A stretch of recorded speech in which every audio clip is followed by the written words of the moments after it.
All around are change and contrast, not only of form but also of consciousness. The world is never still, our minds are never still. Even death is not still. A ceaseless coming and going of ideas, of emotions, of the cells of our bodies.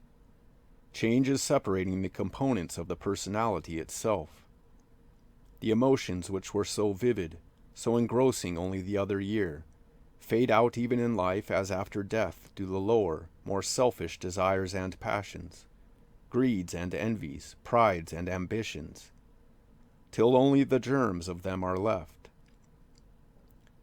Even our highest hopes and aspirations which accompany the soul to its own state after the death of the body, even they, the truest loves, the fondest dreams, the grandest ideals, change and pass continually.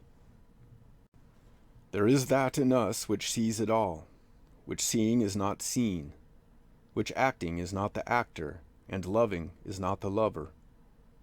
They come and go in it. It is the sustainer of them all.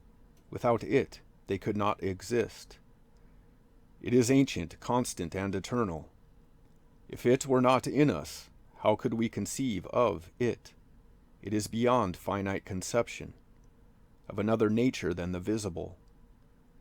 But that other nature is the very root of our own being. Why do we not conceive of eternity within? Because we live in the evanescent flowery states that bloom and fade season after season. In the universe pervaded by duality, we live in the contrasts, joy and woe, song and sorrow, hope and despair, fear and security, love and hate. And all the time, forever and ever, under these changing states is the root, which sustains them all. That root is the real. But if we have not recognized ourselves as that, if, through all our lives, thoughts and feelings have been absorbed in the passing pageant, and it is a marvelous procession full of color and sound, if we have forgotten in the midst of its enchantment that other nature from which we came, what will the last hour be like? If the soul has been caught up in the illusion of life, will it not equally be captured by the illusion of death? For only he who in life strives with constant practice to identify himself with his own immortal nature can realize it fully at the moment of death. Let us pause and picture this for a moment. I am dying. I am not uninstructed, for the great teachers have not left us ignorant of our own nature.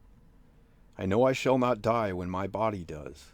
I know, too, I shall go on living in whatever heaven I have set my heart on during life. That it will be an expansion of my life's ideation, and that even this will pass, and I shall reincarnate again until I have achieved immortality.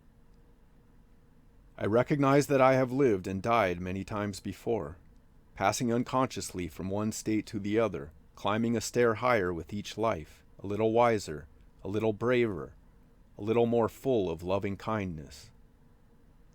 But now I am just Everysoul, at a certain stage of a long pilgrimage, and thus have I heard, whoso in consequence of constant meditation on any particular form thinketh upon it, when quitting his mortal shape, even to that doth he go.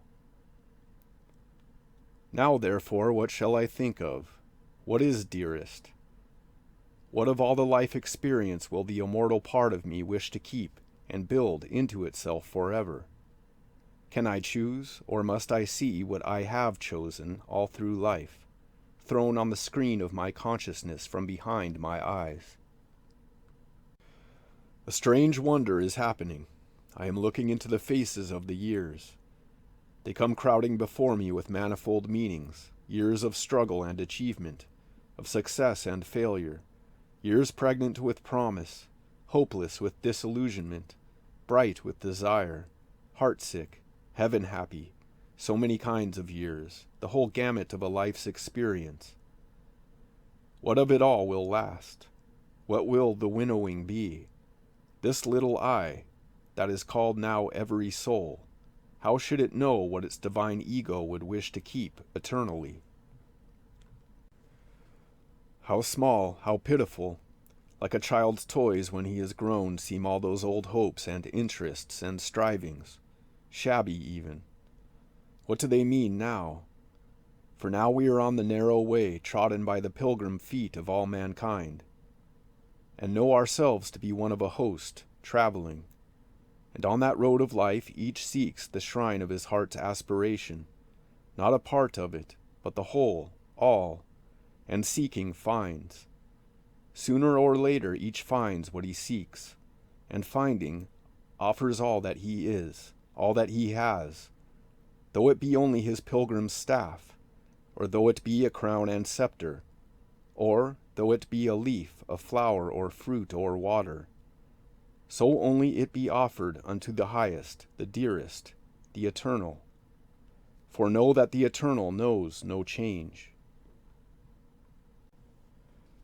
Where now do we find our separate desires?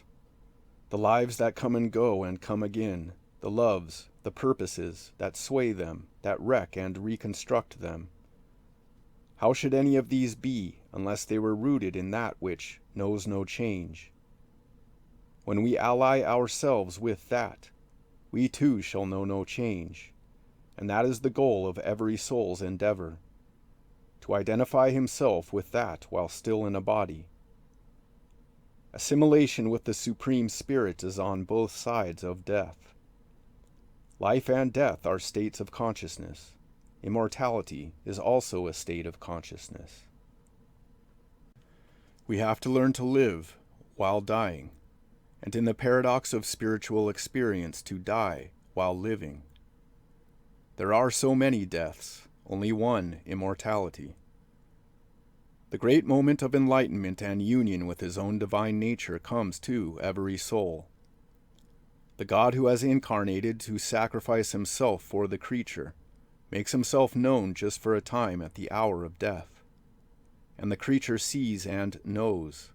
It is the unknown God of whom St. Paul said, "Whom therefore ye ignorantly worship, him declare I unto you."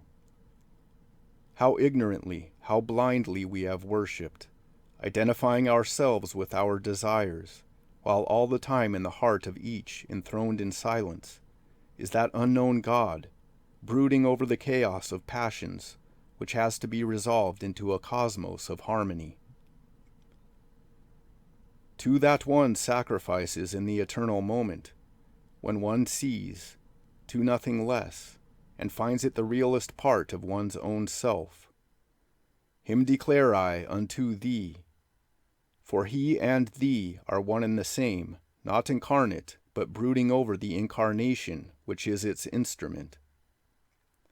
Every soul in some golden hour declares it to itself, in identity no less. Worship to become one with. It is to be achieved, not in time but in eternity. When is that? Where is the eternal hour? There is only one. It is whichever one is now.